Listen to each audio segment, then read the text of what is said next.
Hey everybody, Chris here from It's Meat Made, and today I'm going to be putting on my Pokemon trainer hat. Well, metaphorically. Let's get into it.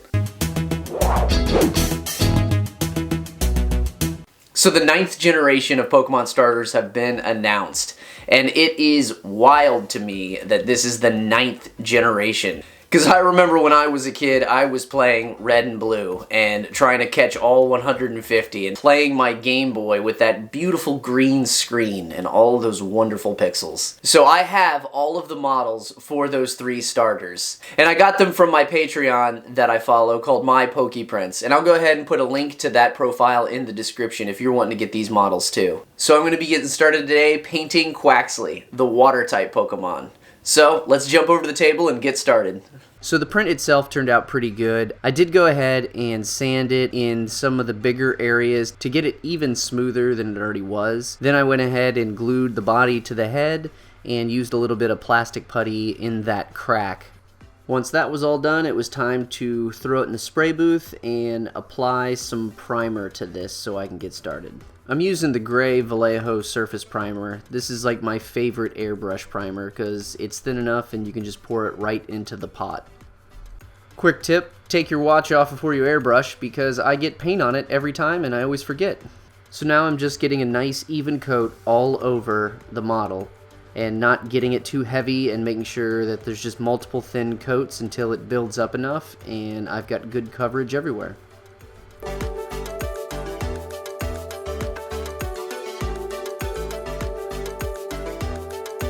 Once that's nice and dry, I move on to my base coat, which I'm using this Army Painter matte white. And I'm just going to cover all of the areas that are supposed to be white. If there's overspray on the other areas, I'm not too concerned. And the only extra thing I'm doing is I'm using the Vallejo airbrush thinner and thinning down this paint since it's not meant for airbrush. And it's not going to take me too many coats to get this to the white that I'm wanting because the gray primer is a pretty light gray. So one of my nice little tricks is I save these foam packing inserts every single time we get anything new in a box. They're great because you can take these bamboo skewers and just kind of stab them in there to be able to stabilize things. And in this instance, I needed to have him sitting upside down. Only for the fact that he can't stand up. His head is a little too big and the model isn't balanced enough for it to stand on its own. So once it was all dry, I went ahead and shot it with another coat of white.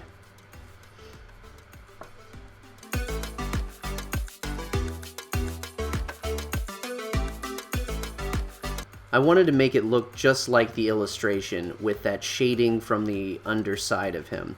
So I go ahead and I grabbed my Wolf Gray and Ash Gray Army Painter paints and I put those together as well as paint thinner, and I used a few drops of blue ink. Once I got all of those mixed together to a color that I liked, I went ahead and sprayed it from the bottom, and I also was aiming on the underside of the head to get some shadow there as well. Once I was happy with all of that, I realized that there was just a little too much overspray on the top side of the model. So I went ahead and just put some white ink right in my ink pot and sprayed that lightly in those specific areas to compensate for that overspray.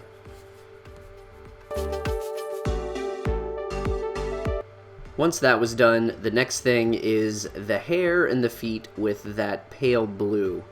So I was looking at all of the different tones that I had, and the one thing that I have that stood out to me the most is this Cayman blue, but it's a little too vibrant. So what I'm going to go ahead and do is take it and add some regular old white to it.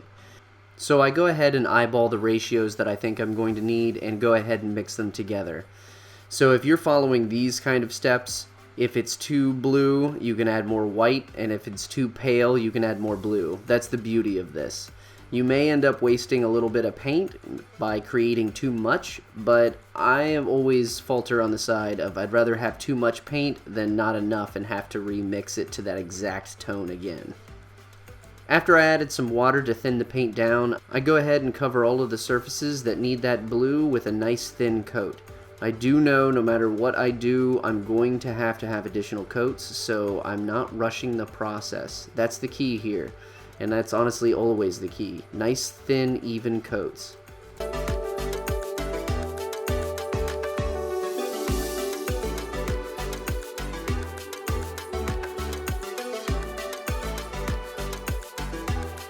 So once the first coat is good and dry, I go ahead and move forward on the second coat and go after all of those areas that need blue.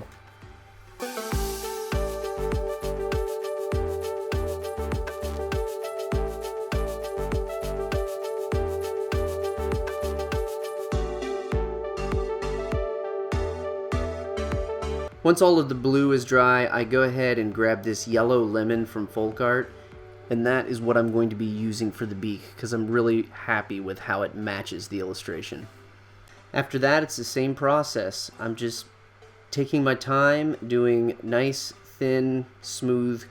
After that, it's the same process as the blue. I'm just applying a nice, even yellow coat all over the bill. And once that's dry, I can apply a second coat.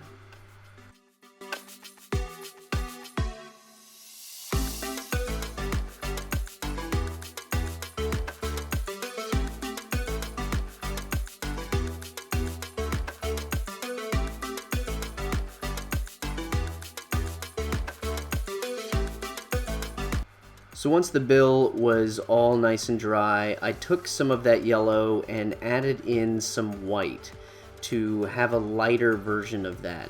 Because on the illustration you can see on the top of the bill it is brighter because of a highlight, and I wanted to replicate that. So I mixed that together, and then I got the top of the bill wet with the original yellow paint again to get it wet. And then I brought in some of the lighter yellow to blend in some of that light highlight using the wet blending technique.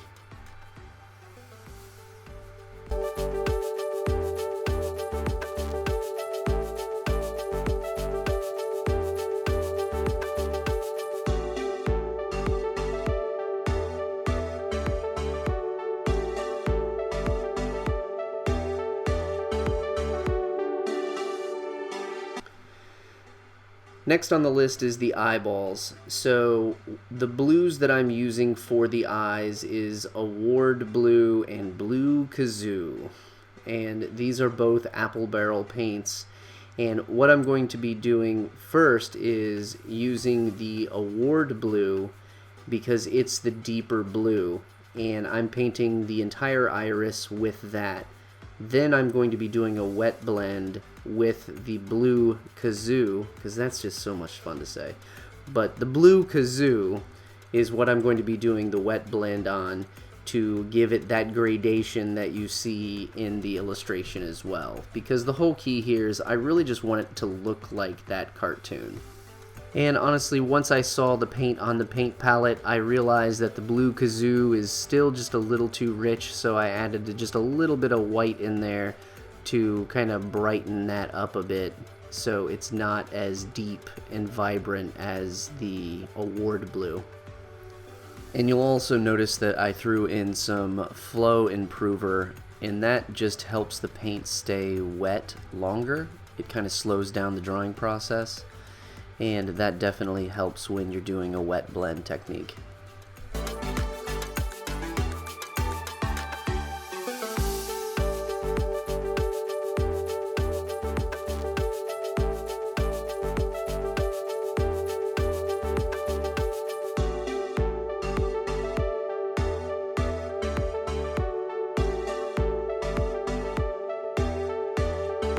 So now I'm going to use the Army Painter white paint with just a little bit of water because I want it a little thin so I can fill in the inset where the highlight of the iris is.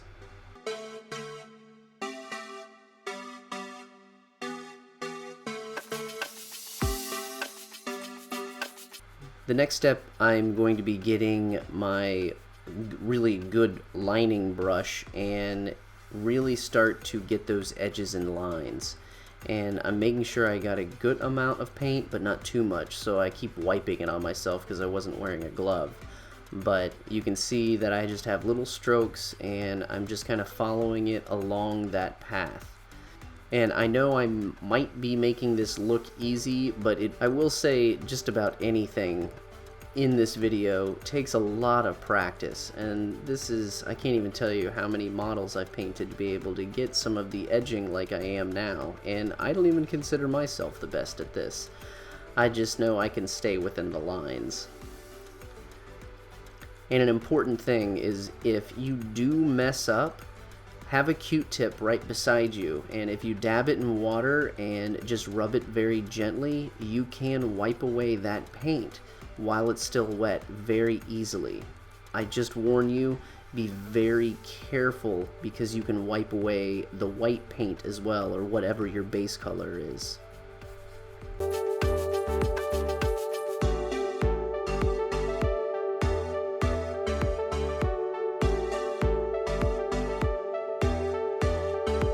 Now we're nearing the end of this paint project, and all we have to do now is mask off the head so I can get some nice shading on that hair. I really do want some undertones of that hair to really match some of the illustration. I know I can't paint it exactly like the illustration is, but I want to add my own little flair to this and kind of make it darker underneath by using that same color of the blue hair, but a little darker, just to give a little bit of definition and shading. And I did not want to go all the way up to the kitchen to get some saran wrap to wrap up this model, so I just kind of put him in a little glove, and it worked out really well. So the biggest win of this video is every time I've gone to the spray booth, I've remembered to actually take off my watch. And after that, I got the Cayman blue and mixed it in the airbrush and added just a little bit of white and started to spray for that undertone. So once I got the shading for the hair all done, I went ahead and took him out of his glove, and since I still had some dark blue in the airbrush, I decided to just spray a little bit of shading on the actual feet. And I just didn't really know what I was going for, but I figured I can just add a little more definition down there. And once all of that was done, it was time to remove the tape. And I just do it really slowly, and if you do it slowly, everything should be just fine. And I didn't peel up any paint because I also gave the paint enough time to fully dry. If your paint isn't fully cured when you're taping things off, you could peel off paint. Just fair warning. So back to the table and just 2 more finishing touches. I did realize that the little swoop on the top of his hair is white, so I took the rest of that white paint I poured out for the iris highlights and started painting them with that. So that was the Army Painter White Matte.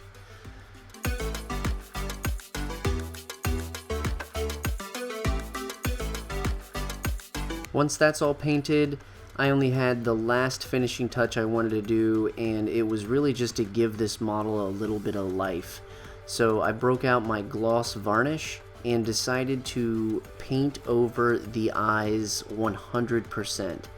And with this gloss varnish, I honestly just drop a couple beads right on the eyes since it's such a big surface, and just paint it all over and get it right up to the edge. And what this does is it'll give the eyes a really awesome looking sheen to them, or shine. So it's like I was using a glossy paint.